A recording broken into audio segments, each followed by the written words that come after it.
So hey guys, how are you all? Welcome to Dot. So we are back with a brand new movie on what if Naruto and Rapunzel was intertwined went to his house movie. But before we start, be sure to subscribe to our channel and like this video. Now let's begin the story. The outside world is a dangerous place, filled with horrible, selfish people. You must stay here. Where you are safe. Even though they had been spoken hours ago, the grave words of her mother had not for one moment faded from her thoughts. It echoed relentlessly, without end, in her young mind, never ceasing in its intensity as it settled tentatively upon her heart. For the first time in her short life, she had received the answer she had always wanted to know. The answer to why she could never leave their tower. The answer to why she would never see the world beyond her tiny window or feel the green grass swishing beneath her feet. Why can't I go outside? She didn't know how many times she had voiced that question to her mother, but it must have reached 1,000. And every single time she asked, her curiosity had been dismissed without a real explanation, without a good reason why she was to forever be locked in her home. Not until today, that is. Today was different. Just as always, once in the evening, her mother had sat her down to brush her lengthy blonde locks, prompting her to sing their very special song. The song that she had known since she was able to talk. And as it had been since her birth, the golden glow of her hair illuminated their living room as she sang that special song. Flower gleam and glow. She whispered to herself, feeling at ease as the familiar words left her lips. Today was her birthday. Earlier, she had nervously looked up as her mother continued to brush her golden hair and then asked that same question one last time. To see if her mother would finally give her a real, genuine answer. And she had. The outside world is a dangerous place, her mother had said, just as the last golden wisps of her hair died down. But even after being given a reason to never leave, she couldn't help but wonder. Were people out in the world really as horrible, selfish and dangerous as her mother had recently proclaimed? Were they really so vicious? Are they? She asked herself, inwardly debating the sensitive matter. After all, her mother wasn't vicious, selfish, or horrible, right? And she had lived out in the real world, among other people, beyond the high tower she now called home. So people outside couldn't be that bad. Part of her wanted to believe her mother, to trust every word she had said concerning what lay beyond her window. But she couldn't. Something within her didn't allow her to believe it. It was like there was. Oh, it's time. 6-year-old Rapunzel opened her emerald eyes to a dimly lit room, ending her recent train of thought in an instant. Excitement flowed through her every inch of her body once she realized that the time had arrived once again. The young girl leapt out of her bed with great enthusiasm, nearly getting entangled with her long vibrant hair in her haste.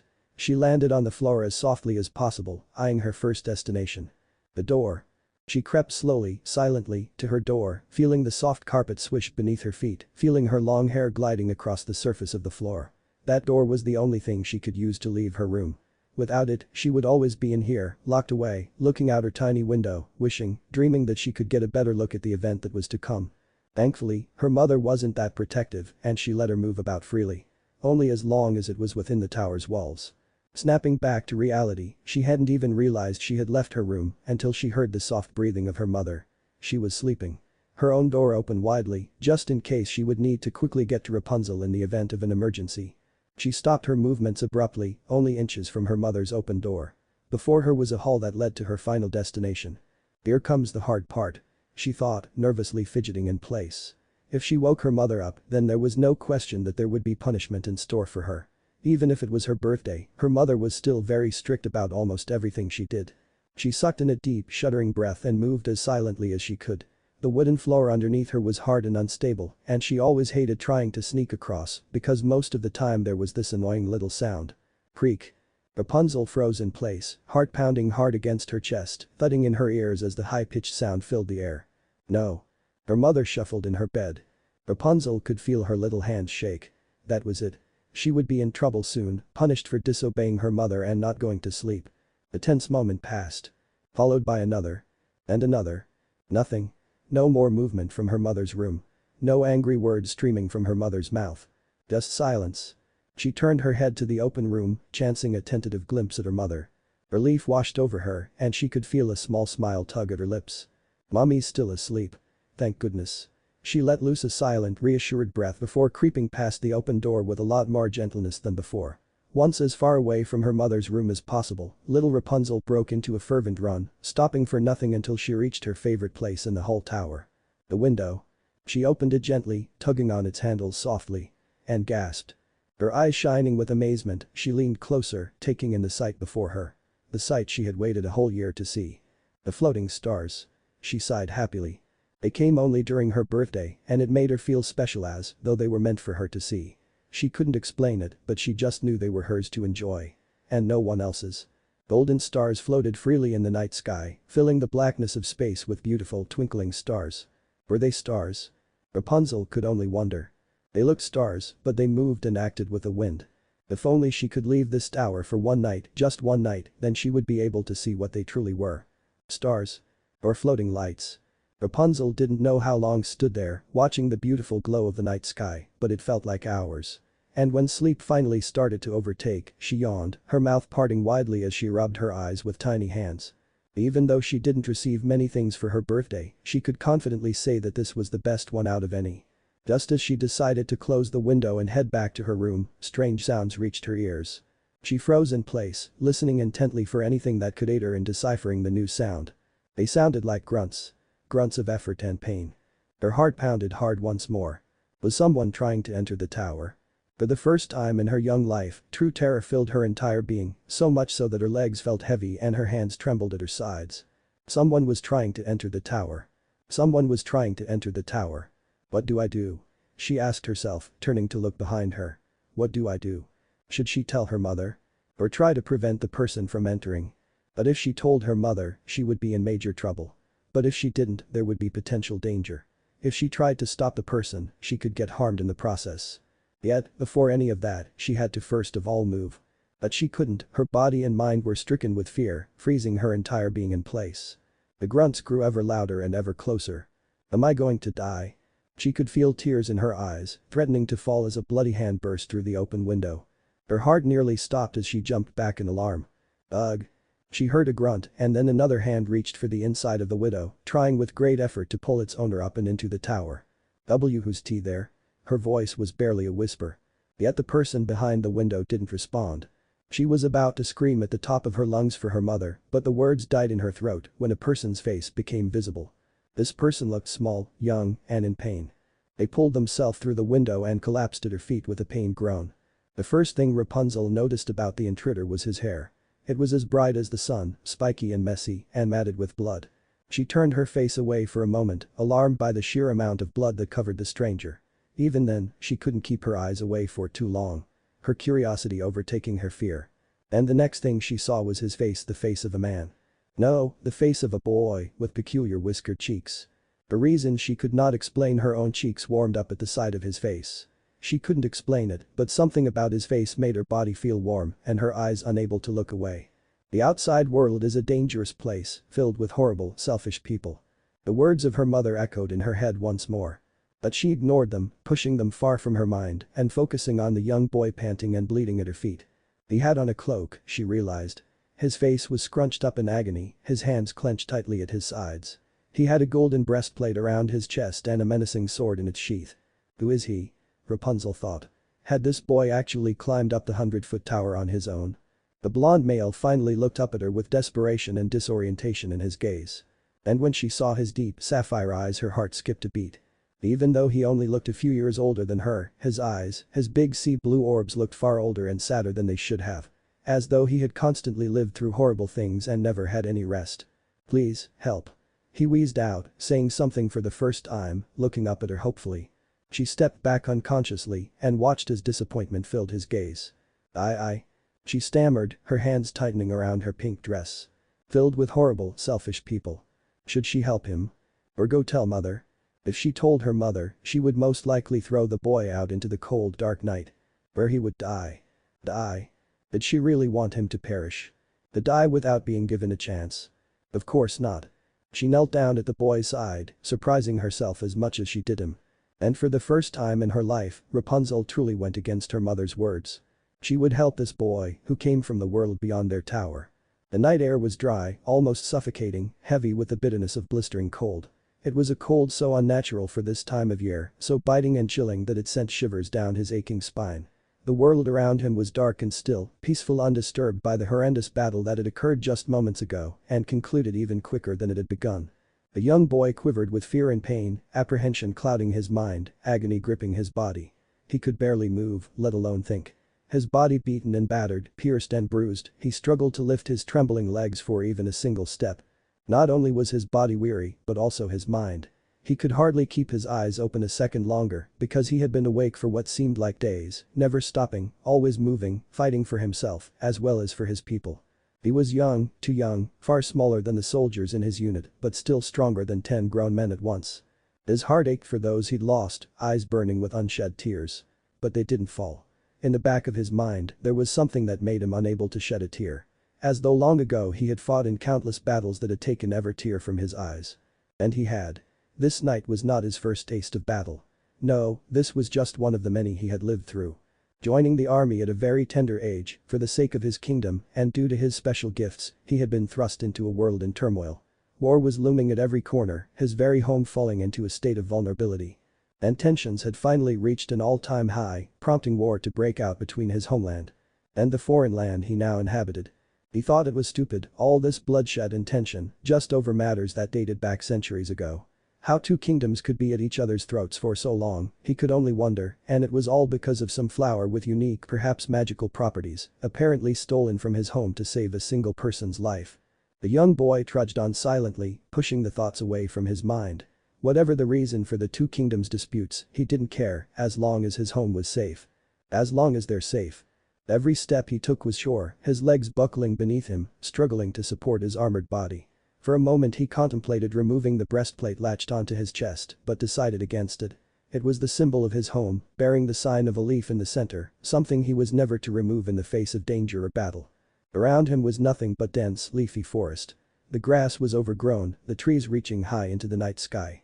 A pair of wild rabbits scurried beneath his feet, startling him from his jumbled thoughts. He didn't know where he was going or what he was supposed to do. But he had to get away from them. The patrols potentially searching from him in this dark and silent place. Everything he saw was so unfamiliar, so different. Even though his homeland was surrounded and protected by massive towering trees, this place felt too strange. For a moment, he considered turning back. To see if any of his fellow soldiers were alive or possibly following him. No. He shook his head slowly, cringing at the small movement. Nobody in his platoon, except him, had escaped. They were most likely captured or dead. All this fighting because of a stupid flower. He gritted his teeth angrily, revolted by his king's decision to go to war because of so small of a plant. A simple flower. Ha. He almost found it laughable. Going to war because they couldn't let go of the past. What was so special about that flower anyway? He could do nothing but wonder. Why did his king, his father, choose to put his loyal men's lives at stake? For what reason? Supposedly, it was meant to put an end to the troubles occurring in his homeland. A low growl rose in the back of his throat. Even if he respected and loved his king greatly, he just didn't understand. Why not use a peaceful diplomatic approach instead of this crude, bloody way? I'll have to talk to him when I get back, the young boy thought. If he ever got back and didn't die alone in this eerie forest. Was he going to die? No. He would survive, like he always did. He didn't even take 3 steps before he heard the pounding of feet against the earth. A spark of shock and pain pulsed through him, shattering his momentary reverie. He half spun, half swayed, just to get a look of what was behind him. The orange glow of a lantern filled his vision, and that was all it took for him to know. They were still after him. He spun around once more, wincing as agony overtook his left leg. But he ignored it, mustered up his resolve, called open the ancient energy that had been within him since he could remember. It pulsed through his veins, snaking around him with invisible tendrils, filling his legs, numbing the pain, and giving him strength. Strength to run with the swiftness of a horse, perhaps even quicker. He could hear their voices in the distance, fading as his feet carried him through the forest. The world around became a blur, a mess of swaying grass and bending trees. He didn't know where was running and didn't care. All he knew was that he had to get away from them. He ran and ran for what felt like hours, making sharp turns in his mild dash to escape his pursuers, leaping over freezing streams and slippery marsh, nearly losing his footing on the muddy ground. When he saw a small entrance in a hollow cave, shrouded by overgrown vines and leaves, he took it, entering without care as his body approached its limit. Something that had never happened to him before. He stumbled, suddenly unable to keep his previous pace, the power pulsing through him all but used up. He collapsed to the ground with a startled gasp, surrounded by the dark walls of the cave, unable to believe that he was so exhausted. And then the pain returned, no longer dulled by the power flowing beneath his skin, within his veins. He could see the blood that painted his body dripping to the ground. So much blood. It startled him. Never had he seen so much of his crimson essence flowing so freely. Maybe he was going to die. A young prince gone to fight for his nation perishing in a strange land. No. He staggered to his trembling feet, shivering harshly as a night wind blew through the cave. He had to survive. And if not for himself, then for his people.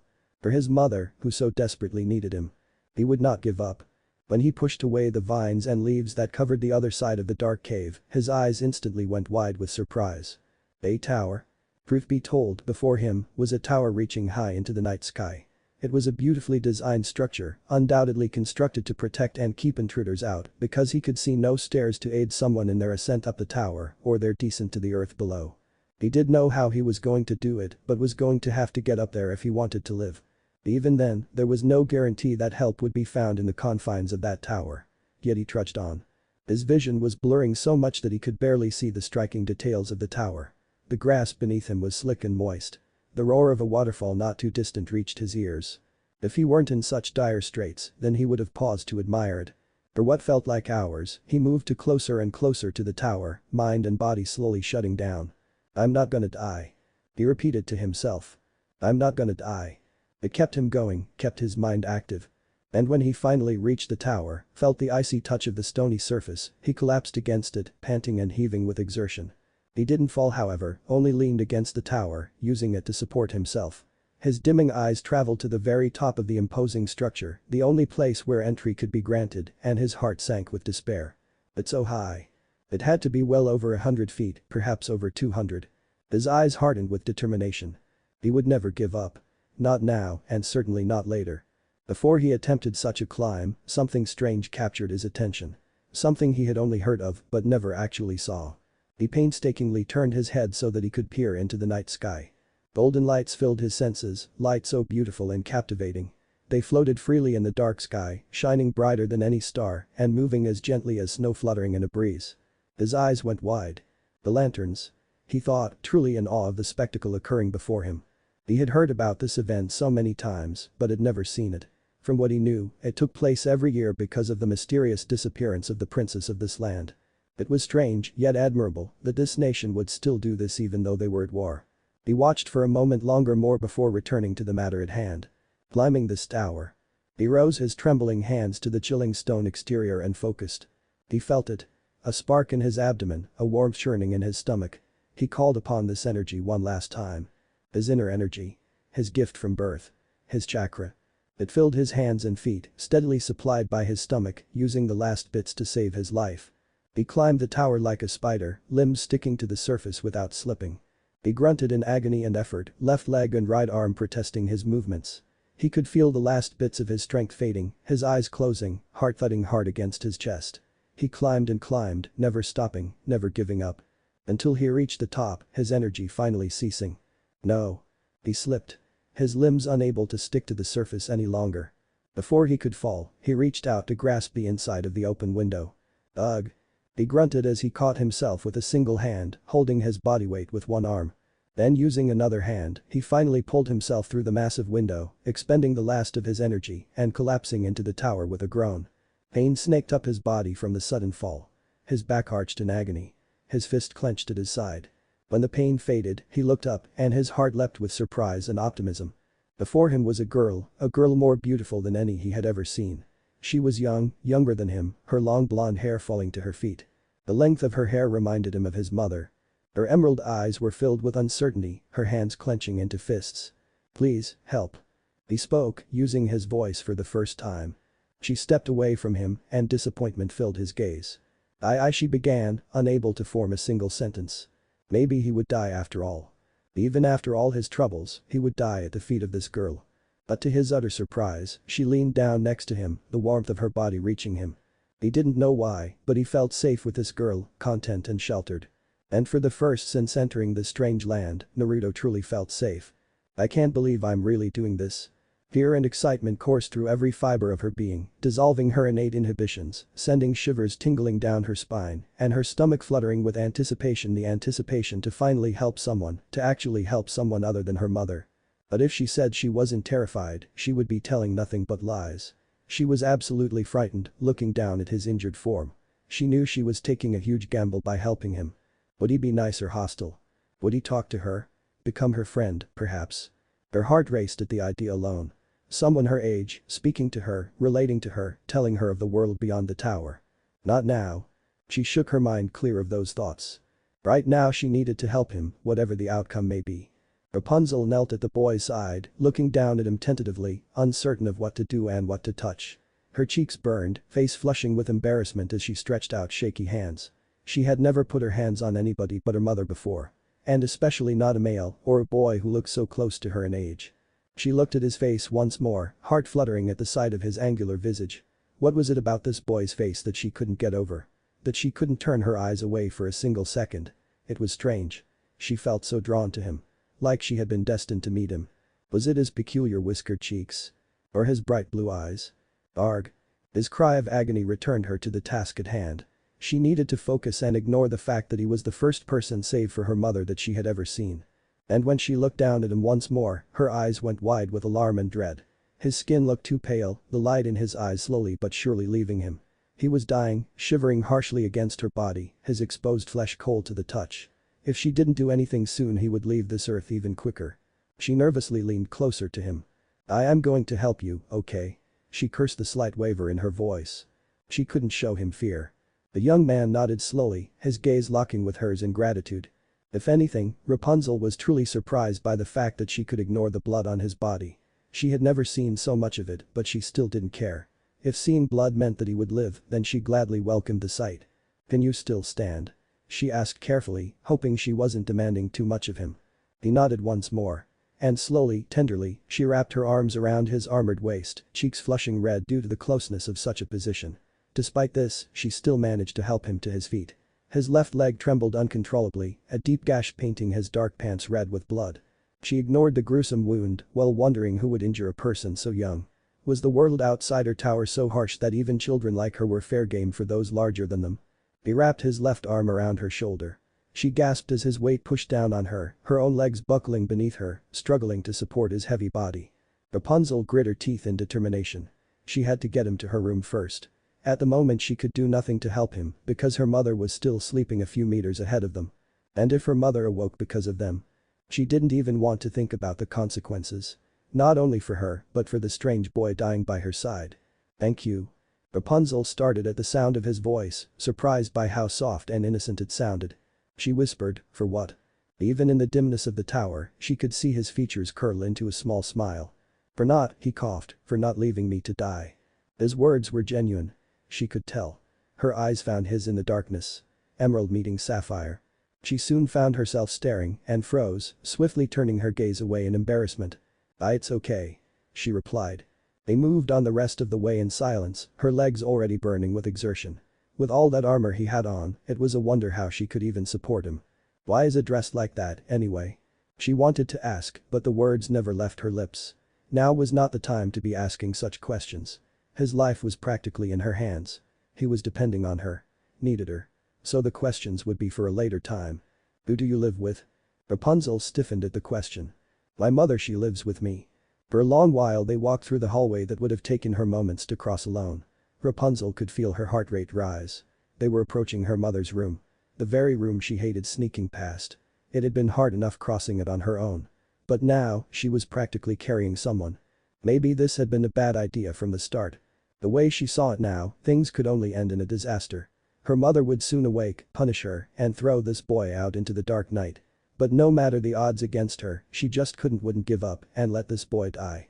Something within her would not allow it. Naruto. He coughed. Rapunzel looked at him with confusion. I never told you my name. He smiled faintly. It's Naruto. Naruto. She thought, the strange foreign name bouncing around in her head. Her lips curled into a shy smile. I'm Rapunzel. Nice to meet you, Rapunzel. He spoke softly, sagging in her arms. Her eyes widened.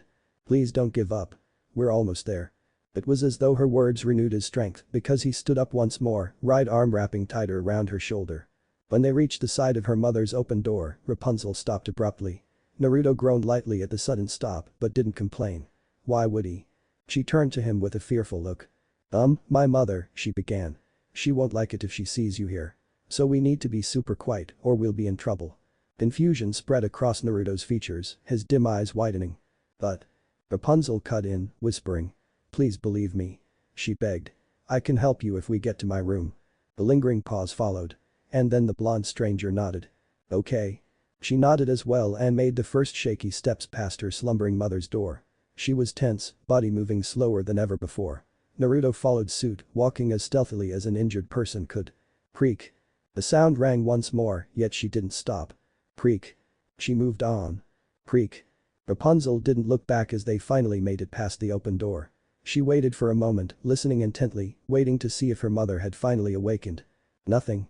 No movement or groggy murmurs from her mother. She breathed a small and relieved sigh, sending a happy smile toward Naruto. But he looked far too pale. His eyes staring into space. Her smile fell. He needed her help now. When they finally reached her room, Rapunzel could support him no longer. She fell, pulling Naruto down with her to the soft carpeted floor. Even then, he still moaned in agony as they made contact with the ground. She shot up like a bullet at the pained sound. I'm sorry, I'm sorry. And then she was at his side, helping him to roll on his back, where she could see all the wounds that marred his body. His breastplate was cracked, his clothes all but torn, his left arm and right leg gravely injured. Who did this to you? She didn't even notice the words as they left her lips. But he still responded, panting as he struggled to sit up. The war battle, soldiers everywhere, he managed through gritted teeth. Rapunzel gently eased him back to the ground, letting his head rest on her lap. Don't get up yet, she spoke softly, looking down at him nervously. I am going to heal you. His blue eyes studied her. How? She swallowed hard, fear suddenly filling her again. The fear of the rejection she might face when she used her unique ability to heal him. For some reason she didn't want him to reject her. There was just something about him. Something strange, yet alluring. Something she wanted to know in full. Please don't freak out. Naruto looked at her in confusion. Freak who? Do you trust me? It was a question so sudden and demanding that Rapunzel was surprised she had even asked it. She regretted it instantly. Why would he trust her? She had just met him. But contrary to her expectations, he actually nodded. You, he managed between breaths, chose to help me after all. So I trust you. Unbidden, a small smile found its way to her lips, cheeks reddening in the dim light of her room. He trusted her. He actually trusted her. Hold still, okay? I'm going to sing for you. The blonde soldier looked at her with something akin to befuddlement. But she ignored it, holding his head gently in her lap. If the situation hadn't been so dire, then she would have been beyond embarrassed, having him so close to her, in her arms. Even now she couldn't help but avoid his piercing sapphire eyes. Rapunzel took in a deep, shuddering breath. She made sure that her lengthy blonde locks were in contact with his bleeding skull, shrouding his blonde hair with hers. To her surprise, he didn't protest and stayed perfectly still, patiently awaiting the sound of her voice. Here we go. She inhaled slowly. Flower gleam and glow. The opening words of that song left her lips, filling her with confidence and courage. The courage to help this boy resting in her lap. Let your power shine. She could feel it, that familiar energy coursing through her body, down her hair, and into him. Make the clock reverse. Light flowed through her hair, golden and beautiful, illuminating her dark and silent room. She felt Naruto stiffen in her tiny lap, breath hitching in his throat, absorbing the energy emanating from her like a sponge. Bring back what once was mine. His body started to glow, eyes burning with golden fire. Such a thing had never happened when she sank to her mother. Yet she didn't let that hinder her. Heal what has been hurt. Flickering flames covered him, the wounds to his skull healing, the gash on his thigh receding, the blood on his clothes evaporating like water in the sun. Change the fate's design. Save what has been lost. Bring back what once was lost. What once was mine. But those last words lingering in the air, Rapunzel tightly shut her eyes. She was waiting to hear his inevitable reaction as the golden lights filling the darkness receded. He stirred on her lap, rising up with a surprised gasp. He looked at his legs, then his arms, then he touched his face with trembling hands. There was a stunned silence. She clenched her hands, expecting, waiting for him to scream in terror at her miraculous healing abilities. That was amazing. The young boy exploded, turning to her with wide eyes. Rapunzel almost gasped, emerald eyes opening to his grinning face. Wait, what? That was amazing. He repeated while rubbing his golden hair. Her mouth opened dumbly, mind unable to believe he wasn't frightened in the slightest. You mean you're not scared? His eyes brightened as he sat up, jumping up and down, testing his legs for any remaining damage, any lasting pain or hindrances. He found none. Of course not. Naruto turned to her with a strange, almost disbelieving look. You just saved my life. Stunned into silence, Rapunzel could not believe what she was hearing, her mind going completely blank. Maybe, just maybe she would finally have a friend. It was a land of unparalleled peace. A land protected and surrounded by a body of water at every corner. It was a lively place. A place blessed with citizens loyal to their home and their king. A place seemingly unaffected by the turbulence of a world in constant conflict. Crime, though present, was minuscule in its frequency. Even in the dark of night, an air of tranquility surrounded the kingdom, reaching down to touch every facet of its inhabitants' daily lives.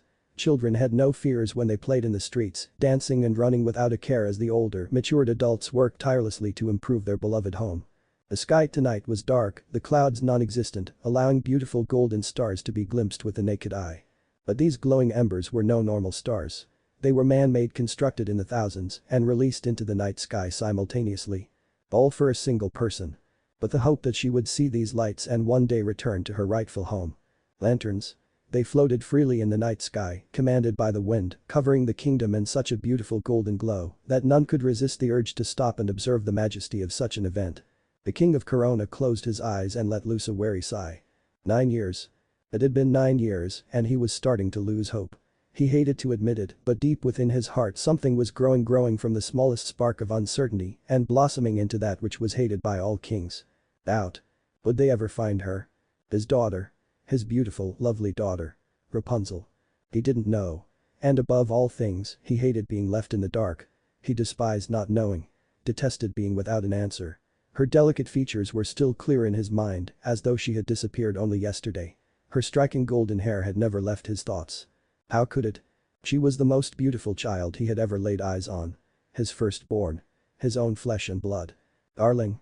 The king looked up from his balcony, opened his eyes, and turned to the person who had spoken. His beloved wife. She was quite beautiful. Her silky brown hair fell just below her shoulders. Her emerald green eyes were bright with hope. Her gentle smile comforting to his heart. Even after all these years, her determination was still the same as the day their child had been stolen. Yes, dear. He replied, but his voice was low, silent, sad. She moved to hug him, wrapping her soft hands tightly around his neck.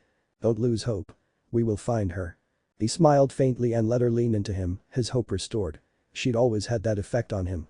Yes, Rebecca. We will. Not a moment later, a solider was in their presence, stopping 5 feet from them and bowing his head deeply in respect. He was a young man, dressed in the standard military uniform. His golden breastplate glowed dimly in the night, his lengthy sword sheathed at each side. My apologies for interrupting, my king, my queen, he said apologetically. Ah, Magnus. The king waved him off. No worries, General. Now, you're here for. We have received word regarding the skirmish at the edge of the border. Of course. He could feel his wife stiffen in his arms. She had always hated conflict. And he couldn't blame her. It had been far too long decades since Corona had been involved in a conflict so grave that they needed to send soldiers to protect their homeland. But now, war was upon them, and it was something he was not looking forward to. No. Not one bit. Go on. He urged, a feeling of dread forming in the pit of his stomach. According to reports, it was a massacre, sir.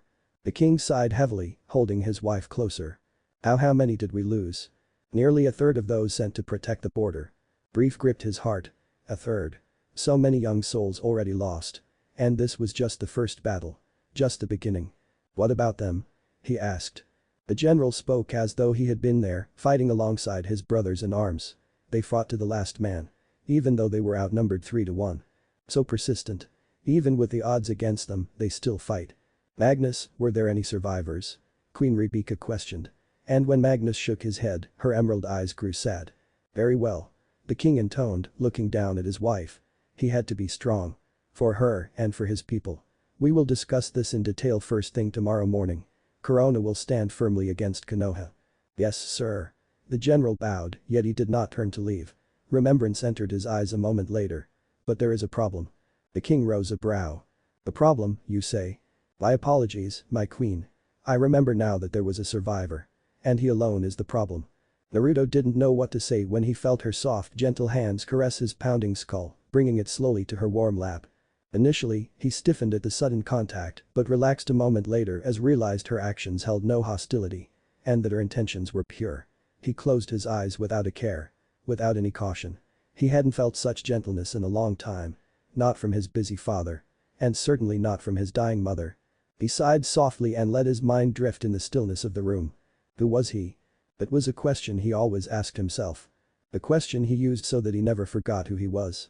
So that he never lost sight of himself in a place that was not his home, but an unfamiliar world. Naruto Uzumaki. That was his name. But who was he really? Beneath the armor, who was he? The faint smile painted his features. He was a soldier. A shinobi.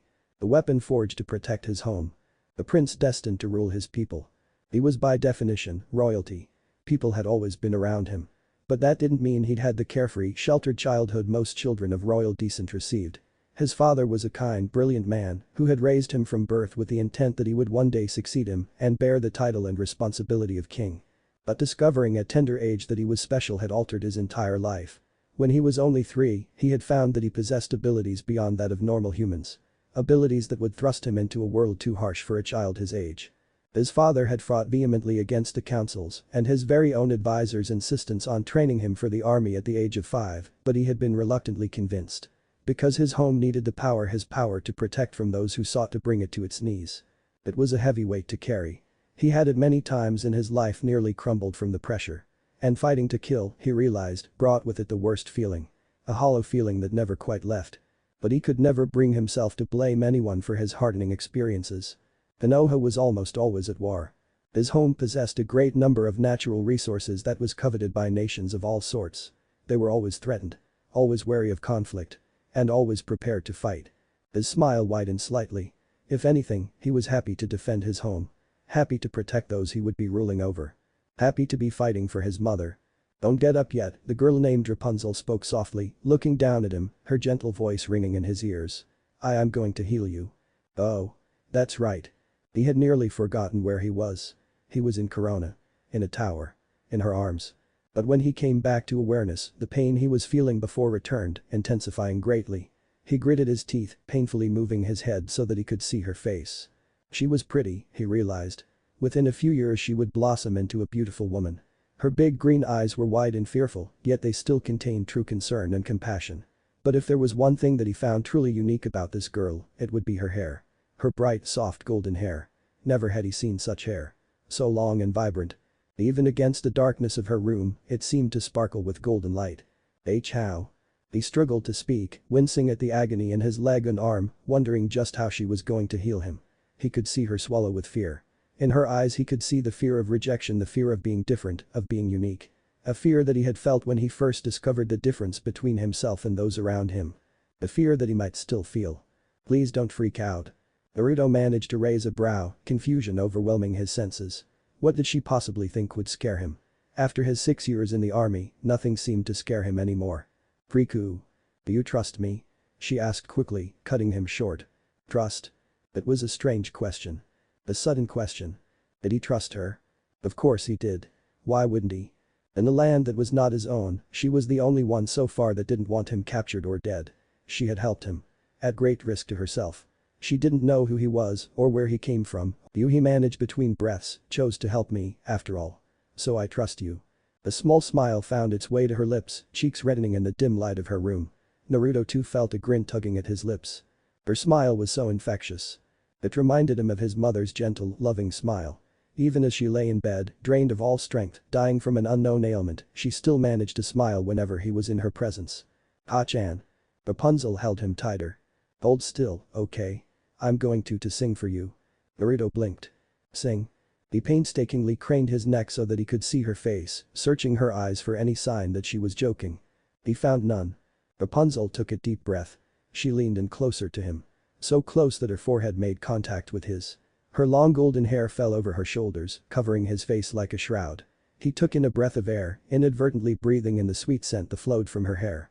It smelled of flowers blossoming in the height of spring. It was a wonderful scent. A strangely familiar scent. It put him at ease, relaxed his aching muscles, and letting him focus on her on what she was going to do. But when Naruto felt her forehead against his, a sudden realization struck him. It's gone. Fear flooded him the moment he realized that his head was bare. It was lacking the forehead protector that he treasured so very much. Had he dropped it when entering the tower? He wasn't sure. But for now he didn't wish to worry about it. There would be time for that later, he hoped. Now this girl, Rapunzel, was his prime focus. He stayed still and silent, saying and thinking no more as she sang. Her beautiful voice washed over him like a wave, his eyes growing wide as it reached his ears. Yet he remained silent. This voice. Her voice. It was the most tranquil sound he had ever heard. Energy fell over him and his breath hitched in his throat. Golden lights filled his senses. At that moment, he felt countless emotions flickering through him. Alarm. contentment, and peace. He felt detached as she continued to sing. Isolated in a world of silence. With nothing but her voice anchoring him to the world. Strangely, he managed to maintain his composure. Even as yellow light enveloped him like a flame of fire. Because this felt right. Felt natural. Felt special. He could feel his wounds closing, healing, his flesh being repaired and restored, the pounding of his skull receding, as though there had never been injuries there from the start. This is amazing. Everything within him was rejuvenated. His body. His mind. His will. Then he registered something. Something he had never expected to find. She's just like me. Suddenly, he didn't feel so different anymore. When she finished singing, he moved from her lap, rising from the ground with great astonishment. He looked at his arms, then his legs. Then he touched his face with quivering hands. Silence reigned. Then Naruto grinned so widely it hurt. That was amazing. He couldn't help it. The words just escaped his lips. Turning to Rapunzel, he gave her a bright thankful smile, his eyes still wide with astonishment and disbelief. She herself had her eyes closed almost as though scared of what his reaction would be. Wait, what? Naruto leaned in closer. That was amazing. He repeated. She clenched her hands on her lap, looking down at the ground. You mean you're not scared? Naruto looked at her curiously, standing up on his feet to test his healed limbs. No discomfort. No pain. No blood. His injuries were utterly gone. Of course not. He answered and sat down in front of her. You just saved my life. The girl before him slipped into a stunned silence. She seemed to be locked in a trance. Her hands held tightly to her dress. Her mouth slightly agape. It was cute, in a way. So he gave her time. Time to sort out her feelings. He could empathize with her. Having been feared for his chakra at one point in his life, he had lived with a strong sense of uncertainty for a time. That is, until he found those who didn't care about what made him different but cared about the difference he could make. Hey Rapunzel.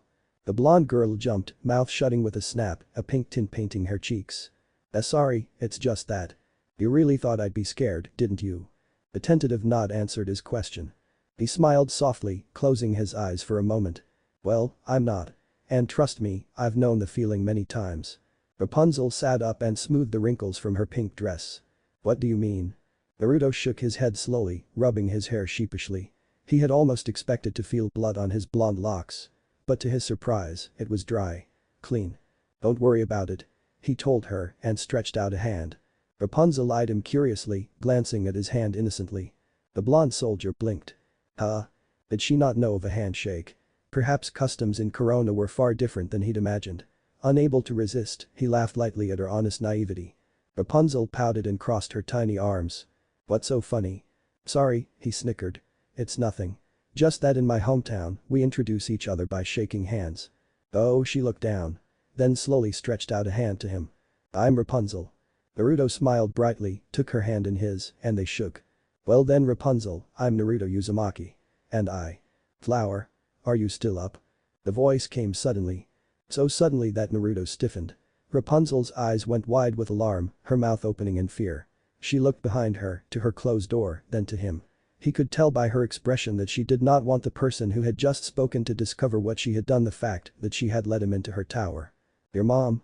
He asked. She swallowed. Yes. And you don't want her to see me, right? He whispered quickly, hearing subtle creaks as Rapunzel's mother climbed the stairs outside her door. Rapunzel nodded swiftly, blonde locks shrouding her face for a moment. You have to hide. But where? Under the bed.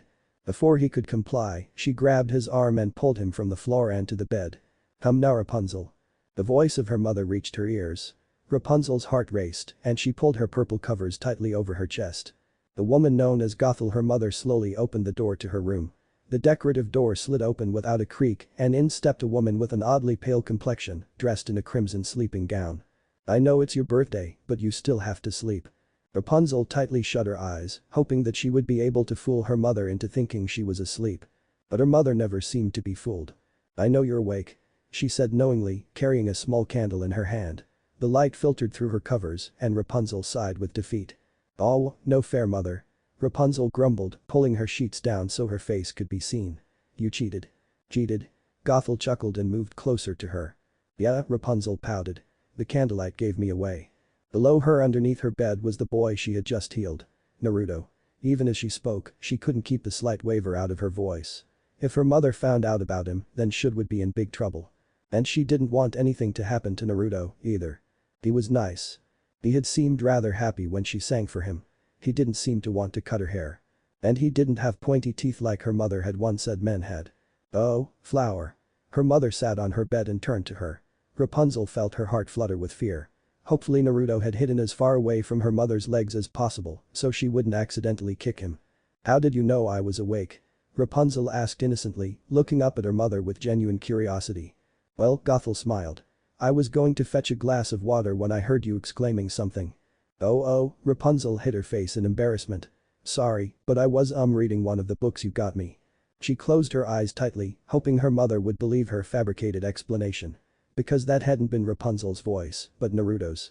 "Ah, so you really like them?" Gothel asked, reaching over to stroke Rapunzel's golden hair.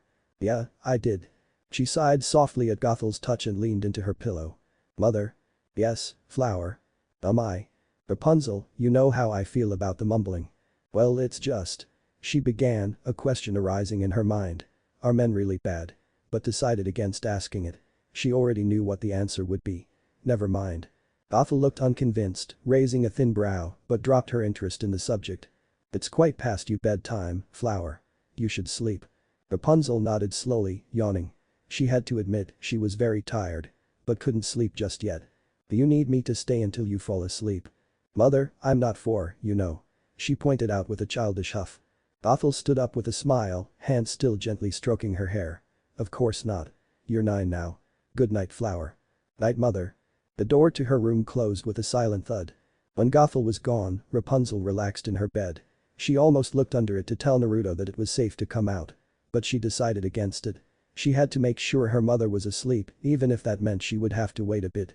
She only hoped that the blonde boy beneath her would not emerge just yet. And he didn't. So she waited. No, they both waited. When Rapunzel was finally sure it was safe, she tossed her covers aside and looked under the bed. She could barely see a thing. Even the moonlight streaming through her window did nothing to banish the darkness under her bed. "Naruto?" she whispered. "You can come out now." He popped out from beneath the bed so fast that she nearly jumped. His face was barely an inch from hers, his sea blue eyes wide as he sucked in a breath of air. "Finally," he said silently. "I can breathe again." Unbidden, a giggle escaped her lips. "Sorry for keeping you under there for so long." The blonde boy smiled, something she noticed he did a lot, and rose to stretch, his eyes finding the only window in her room. The moon was full tonight. Its dim rays streaming into her room. "Meh, don't worry about it." Rapunzel watched him silently as he loosened the armor on his chest and arms without completely removing them. She eyed the strange symbol etched into his breastplate. A leaf. She also noticed the strange sword at his side. It was oddly small, yet looked deadly sharp. She hadn't seen a sword up close before. Only heard of them from her mother. It was just an oversized knife. "What he's wearing looks heavy," she thought. He had mentioned something about a war. War? Rapunzel mused. She had only heard about that word once. When her mother had been warning her about the outside world. A war was when a group of people fight against each other, according to her mother. But she didn't know they would allow someone that looked so young to fight. Rapunzel. Her brows rose as he spoke her name and found him at her window, looking out into the world below. "Yes. Thanks for helping me. I'm really glad that you did." He turned with a genuine smile. "It's okay." Rapunzel said, unconsciously playing with her hair. "I just couldn't leave you alone." "But I think I should leave now," said her fellow blonde. "I've already asked too much of you. So if..." "Wait." She cut him off suddenly. "Huh?" She felt her cheeks burning. "I mean, you don't have to leave now, do you?" "I think I do." He scratched his whiskered cheeks. "Unless you want me to stay." "What?" Did he actually want to stay? "Do you have somebody waiting for you?" "Honestly, I don't," he admitted. "Then how would you get home?" she asked. Why she so concerned for him, Rapunzel didn't know. But for some reason, she could never bring herself to leave him alone. Out in place he didn't know. In the dark. In the cold. She knew that he was like her. Different from those around them. He wasn't malicious. He wasn't as evil as her mother had led her to believe other people were. He doesn't even have pointy teeth. "I don't know," he admitted once more. "Then I can't let you go outside alone. It's too dark," she urged. "You were hurt and you were going to..." The blonde turned to her again. "So you want me to stay?" Rapunzel looked down, her cheeks burning as she nodded. "Yeah." A pause. "Thanks, Rapunzel." He spoke. "But I don't know if I should." "Why not?" Rapunzel moved to sit on her bed, sinking into the soft mattress. The blonde soldier didn't sit, nor did he smile. Because you've helped me enough. She tilted her head. So? But what about your mom? Oh. Rapunzel had nearly forgotten. Had she been too quick to help him without considering the dangers? No. She had agreed to help him. She would never go back on her word. We'll figure it out. She yawned unconsciously, exhaustion finally making its appearance. Until it's safe for you to leave. Naruto didn't reply, just looked at her. Are you sure about this? I think so. She mumbled softly, looking down at her pink dress. Fine. Where will you sleep? A blush painted her cheeks. The only available place to sleep was her bed. I'll sleep on the floor. Away from the door so that your mom won't see me if she comes in. So he wouldn't sleep on her bed, then. If that's what you want. She watched as he found a place to stay. It was close to her bed, and he leaned against the wall and crossed his arms, closing his eyes without a word. It didn't look very comfortable. And as if sensing her concern, he spoke. Hey, don't worry about me. I'm okay with sleeping like this. Are you? You should sleep. I won't do anything. I won't move from this spot. It was only then that she truly realized what she had done. She had helped someone she knew next to nothing about. And now she was trusting him as she slept. Granted, he looked about her age, but she still. Was she making a mistake? No, he said he trusted me. So I'll trust him too. She took in a deep breath, lying in her bed and pulling the covers over her body. Naruto. How old are you? I'm 11. You? I turned 9 today. She heard him shift against the wall. The end. Thanks for watching, also remember to subscribe and like this video. See you in the next video.